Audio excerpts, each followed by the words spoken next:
Start. आओ देखो बेटे, त्रिकोणमिति का योग 8.2 एक्सरसाइज कौन सी है? 8.2। इसका पहला ही सवाल दिया,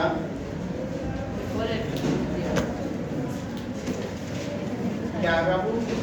cos 60 degree into cos 30 degree. सही दिखाई दे रहा है भैया? ज्यादा लाइटिंग हो रही है? नो सर, सही दिखा दे रहा हूँ। sin 60 और sin, ये है बाबू। अब इनके मान यहाँ रखने हैं। कैसे रखेंगे? cos 60 का मान क्या होता है सारणी में?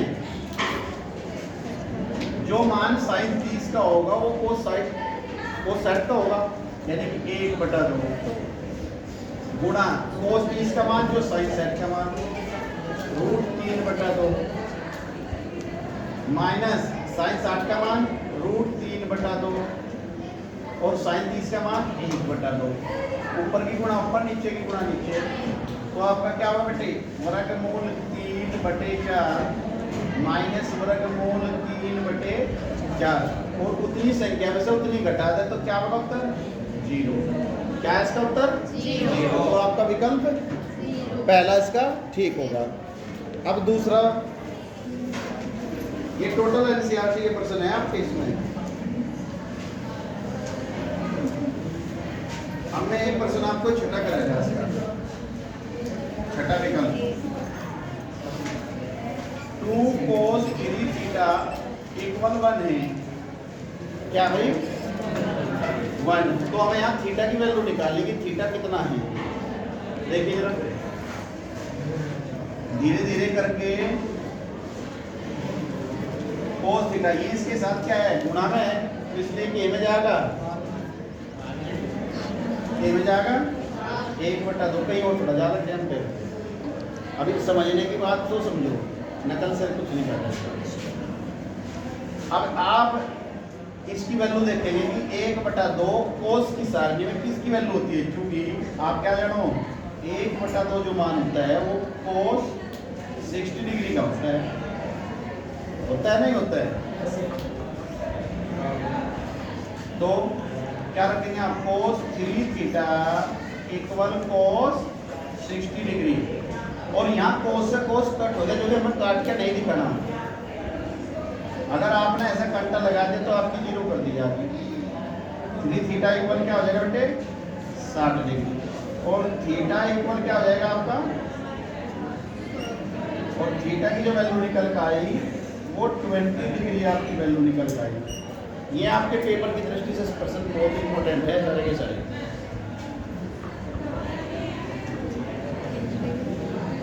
ठीक है जी। एक प्रश्न ले लेते हैं, दूसरा अति लघु में दिखाई देते रहो बाबू। ये बात कौन कर रहा भाई? चलते रहेंगे तो इसे देखकर हम इसे समझते हैं। ए बात कैसे हो रही है?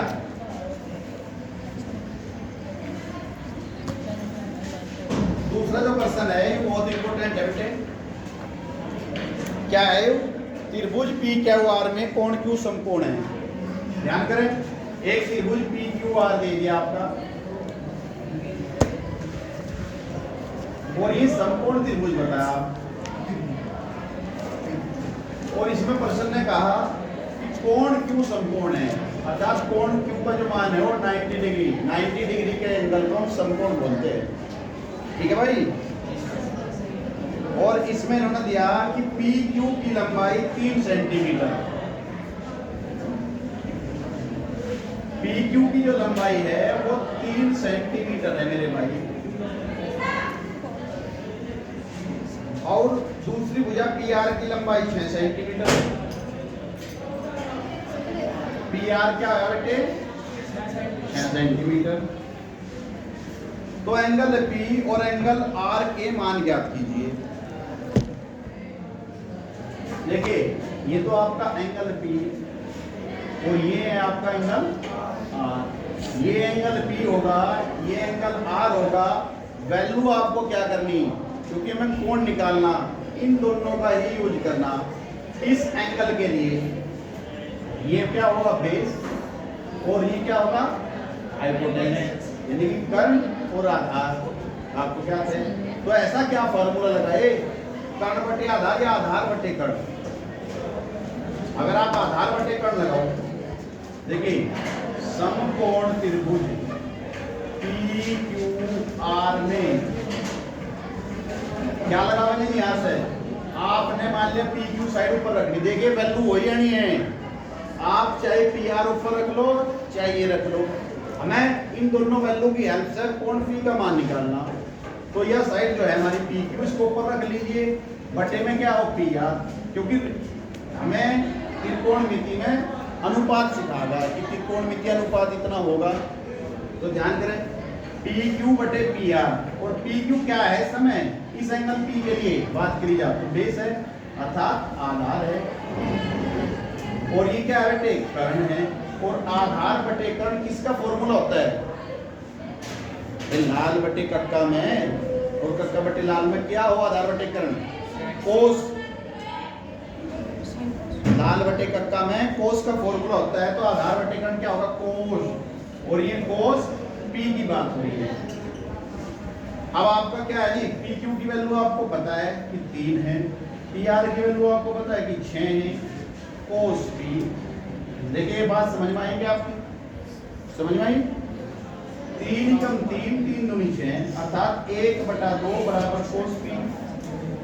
अब आपको नजर घेरनी है कि कोस की सारणी में 1/2 मान किसका होता है, क्योंकि 1/2 मान कोस की सारणी में आपका कोस 60 का होता है। इसको आप हाईलाइट कर देंगे, और 1/2 की जगह कोस 60 कर देंगे, कोस 60 डिग्री, और इधर क्या है कोस P। देखिए कोस से कोस कट गया, तो यहाँ से आपका एंगल जो P आया वो निकल के क्या 60 डिग्री। और अब आपको कुछ करने की भी आवश्यकता नहीं है, आप एंगल R की वैल्यू डायरेक्ट बता सकते हैं। क्यों, क्योंकि एक राइट एंगल ट्रायंगल है, ये 90 डिग्री ये 60 डिग्री, और त्रिभुज के सभी अंतःकोणों का योग 180 अंश होता है, और 90 60 150, तो ये 30 डिग्री आएगा। लेकिन मैं इसको फिर भी आपको ऐसे ही दिखा दिया करते हैं। अब आप करेंगे क्या, इस एंगल के लिए लीजिए, एंगल R के लिए ले लीजिए जी, इसी तरीके से इससे क्या होगा आपका रिवीजन हो जाएगा। एंगल R के लिए ये क्या है भैया लंब, ये क्या है कर्ण, तो आप क्या करेंगे PQ बटे PR अर्थात लंब बटे कर्ण अर्थात साइन R। समझ में आ रही बात, L बटे के, L की वैल्यू 3, इसकी 6 बटे साइन R, और 3 बटे 6 अर्थात 1/2 बराबर साइन R, और 1/2 साइन में किसका वैल्यू होता है साइन 30 का। ठीक है जी, तो क्या रखेंगे जी, हाईलाइट करने के बाद इसको फिर आप करेंगे कि साइन 30 डिग्री बराबर साइन P, और तो यहाँ से आपका जो एंगल P निकल के सामने 30 डिग्री। आप उस तरीके से भी निकाल सके थे, इस तरीके से भी निकाल सकते हैं भाई। R सूर्य एंगल R, एंगल R की वैल्यू क्या है 30, त्रिभुज के योग फल के नियम से भी निकाल सको तो ऐसे भी। ठीक है जी, चलो थैंक्स। क्या